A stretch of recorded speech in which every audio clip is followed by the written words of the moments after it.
Does anyone have border questions? Sure. Okay. Thank you, Caroline. If border crossings are at a record low, why should it still be considered an emergency? This wasn't a press conference. This was a beatdown, and Tom Homan brought the facts, the fire, and no patience for BS. You guys gotta check this video out. I will let Tom deliver some short remarks, and then we'll open it up for questions today. Thanks for being here, Tom. Thank you. Just a few things. Look, I started in the Border Patrol in 1984. I've been at this for over 40 years. I worked for 6 presidents, starting with Ronald Reagan. Every president ever worked for took border security seriously, because you can't have national security if you don't have strong border security. We got to know who's coming in, what's coming in, where's coming in, why it's coming in, right? Even President Obama and President Clinton took some steps to secure the border because they understood national security was important. Joe Biden was the first president in the history of this nation who came in office and unsecured the border on purpose. That's just a fact. We handed the Biden administration, after President Trump's first administration, we handed the Biden administration the most secure border in my lifetime, and he unsecured it on purpose. Now President Trump and this administration here, the success is unprecedented. We beat Trump's first administration on border success. Border numbers are historic low. Today, as I'm standing here, we are the most secure border in the history of this nation, and the numbers prove it. President Trump's policies are saving lives every day. There's been studies done that says 31% of women that make that journey through use of cartels get sexually assaulted. When President Trump has illegal immigration down 96%, when 96% less people are coming, how many women aren't being sexually assaulted by the cartels? How many children aren't dying making that journey? How many women and children aren't being sex trafficked into this? Really quick, guys. I love Tom Homan in a room like this because he's very brave when he speaks, and he's letting his presence be known. I think every reporter in that room feels it right now. Let's keep going, guys. How many known suspected terrorists aren't making it into this country? How many pounds of fentanyl isn't getting into this country to kill young Americans? How many women and children aren't sex trafficked? Under Joe Biden, sex trafficking is up 600%. We had 4,000 aliens dying making that journey. We had 250,000 Americans dead from fentanyl that came across an open border. President Trump's policy saves lives every day. Even the border wall saves lives. The people want to hate on the border wall. Every place a border barrier has been built, illegal migration's declined, illegal drug flows decline. But you know what no one talks about? The border wall saves lives. Because the most vulnerable, the women and children, can't get over that wall, which means they're going to a place where there's not a wall. And what's waiting on them? The men and women of the United States Border Patrol who will take care of those humanitarian needs to help. So you have Caroline Levitt. If you guys didn't see the full thing, you have Caroline Levitt setting the tone, and then Tom Homan gets up there and tells you everything that Biden inherited from Trump. And then he literally blew it. They blew it. And now Trump has to go back and fix it. I've been saying this a really long time in my videos. A lot of this is going to be cleaning up their mess before Trump could really do what he wants to do to make this country amazing. Forget great, amazing. Because it's just so much. Let's keep going because I know what you guys are here for. Health needs right off the bat. We just went over the numbers. Let me talk about a few numbers that are important to me. Under the Biden administration, we averaged over 11,000 many days, over 12,000, even some days 15,000 illegal entrants in the United States. 15,000. You know what the number was last 24 hours? 178.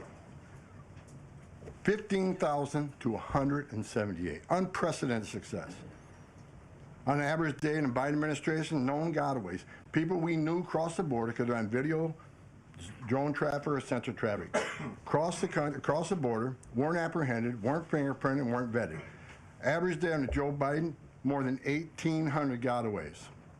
Yesterday, 38. 38 too many? We'll get that to 0. But we went from 1,800 to 38. And finally, that was said earlier, under the first 100 days, or it was actually January 20th to April 1st, last year, 184,000 illegal aliens were released into the United States. Under this administration, 9. 4 of them were material witnesses in a criminal investigation. We need them here to testify in a serious criminal trial. 4 was extreme medical condition. We couldn't return them because they were in such bad shape. And 1 was a humanitarian issue. This is unprecedented success. The border secure. President Trump saving lives. President Trump has proven no one does it better than President Trump. There is no equal, it's not even close. So God bless the men and women of the Border Patrol. God bless the men and women of ICE who strap a gun to the hip every day, put on a Kevlar vest to not only secure our border and protect our national security, but the ICE agents in the interior, they're removing public safety threats and national security threats every day. While you're all sleeping at 2, 3 o'clock in the morning, there are men and women out there enforcing the law, making this country safe again. And we're going to keep doing it. It's full speed ahead. So I'll leave it at that. Awesome.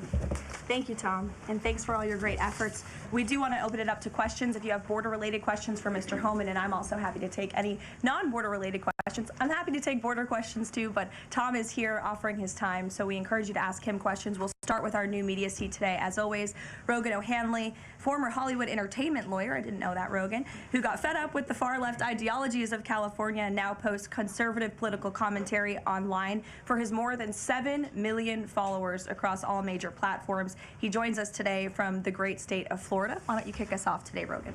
Thank you, Caroline. In Trump's first 99 days, we've seen a coordinated assault on the rule of law by radical judges who are thwarting his agenda with an unprecedented number of national injunctions. These judges are providing more due process to violent MS-13 and Tren de Aragua illegal aliens than they did for American citizens who peacefully protested on January 6th. As Stephen Miller has highlighted, it would be utterly ridiculous to have full trials and appeals for the more than 15 million illegal aliens that came across our border under Joe Biden. Many are now calling for Trump to circumvent these radical judges and consider suspending the writ of habeas corpus solely for these illegal aliens in accordance with the terms of Article 1, Section 9 of the United States Constitution, which explicitly allows for such a measure when there is a rebellion or invasion. There's strong precedent for this action, being that it was exercised by 3 of our greatest presidents, Abraham Lincoln, Ulysses S. Grant, and Democrats' favorite president of all time, FDR. All 3 of which are not only celebrated by historians, but are immortalized on our national currency with their faces on there. Furthermore, all 3 used it against American citizens, where in this instance, we would only be using it against illegal aliens. I think almost every reasonable American would agree that 15 million illegal aliens coming across our border under Joe Biden counts as an invasion, especially since many, as you highlighted, are now robbing, assaulting, raping, and killing American citizens. Historic assaults on our republic require reciprocal action from our government. Can you please let us know if and when the Trump administration is planning to suspend the writ of habeas corpus to circumvent these radical judges who are infringing on his Article 2 powers and to start shipping out illegals en masse? I have not heard such discussions take place, but I can assure you that the president and the entire administration are certainly open to all legal and constitutional remedies to ensure we can continue with the promise of deporting illegal criminals from our nation's borders. And I also agree with the premise of your question, which doesn't happen in this room often, but I do agree with yours. It is absurd that the previous administration was allowed to allow 15 million that we know about illegal aliens into this country with very little pushback from our judicial branch. But this president is trying to simply enforce our nation's immigration laws and is facing roadblock after roadblock. So we're complying with court orders, but as Tom Homan has said every day, we're going to continue to forge ahead with this mass deportation campaign, and the president is open to all remedies to do that. Thanks for being here today, Rogan. If I can also answer your question, as far as the judges, look, we just arrested a judge, Pam Bondi, for impeding ICE enforcement removals. I said from day one, you don't have to support ICE's operations.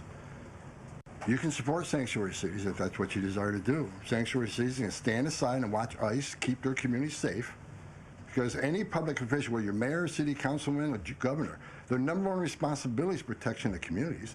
Yep. And ICE has been clear, we're targeting public safety threats and national security threats. I can't believe there's any elected official, and especially a judge, that doesn't believe we should be doing that, and they should be helping us. Exactly. They're defending these people that are charged with murder, right? These illegal immigrants, and then treating Trump treating Trump like he's the one crossing the border. Come on, man. We need to focus the hate towards somewhere else because this is the person fixing the border rather than letting these people that are committing murders roam the country free and get benefits and not have to show up to court for committing crimes. Man, it's just a long story. What I said from day one, you can sit aside and watch, you can argue against us all you want and protest all you want, but when you cross that line, I've said this 1,000 times, when you cross that line to impediment or knowingly harboring, concealing an illegal alien from ICE, you will be prosecuted, judge or not. And as far as releasing so many people, you know why the Biden administration released millions of people in the United States? No one ever talks about it. I'll talk about it. Why did they release people into the interior of the United States and put them, rather than put them into an ice bed? Why not put them in an empty ice bed at $127 a night rather than in a hotel room at $500 a night?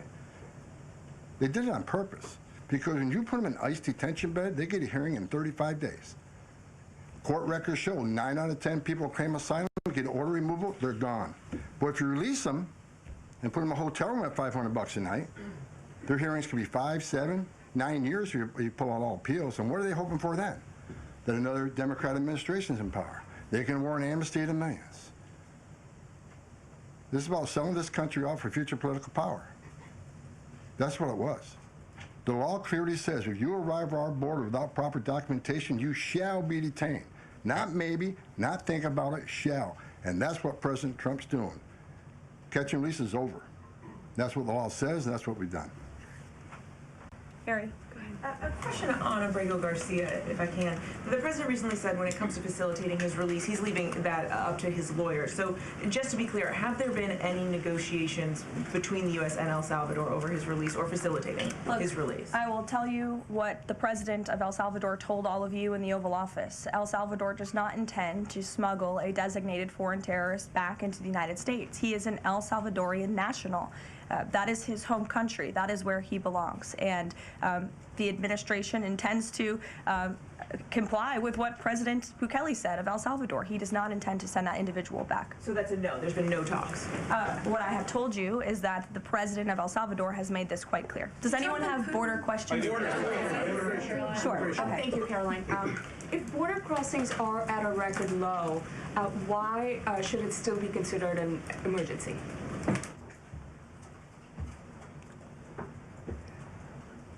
It's because of what has happened on the last administration. We got to ensure that not 1 ounce of fentanyl comes across the border to kill Americans. The president has declared the cartels in Mexico a terrorist organization along with MS-13 TDA. They've killed more Americans than every terrorist organization in the world combined. It's an emergency till we shut it down. It's an emergency till the cartels are wiped off the face of this earth. President Trump's committed to saving every life. Now, I just mentioned gotaways, 38 yesterday. Who are the gotaways? Where do they come from? We had over 2 million gotaways under Joe Biden's administration. Why did 2 million people pay more to get away?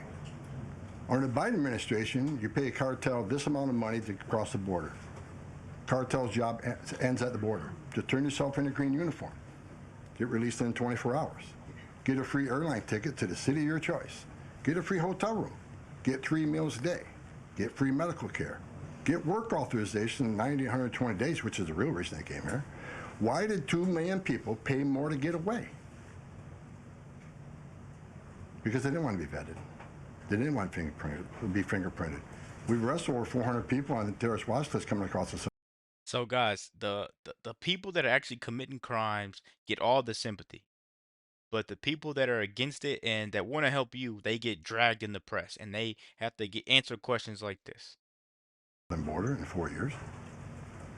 How many of the 2 million came? How many of the 2 million came from countries sponsoring terror? If you think it's zero, then you're ignorant. This is the biggest national security failure this country's ever seen. This is a border emergency until we end it, end all of it. We're making. Hey guys, the only person that should have been kicked out faster than Kilmar Garcia is that reporter. You know, because you want to sit there and say, if it's not happening, all the border crossings, why is it emergency? Because there's still people here that are illegal. You know, they just raided a Colorado club at 3 in the morning and found 140 illegals in that one club at 3 in the morning. A couple of them being gang members. At 3 in the morning, you found 140 people at one establishment. what more can you say? Let me know what you guys think about this quick video. Be sure to like, comment, subscribe if you're new. And as always, let me know what you react to. We're out.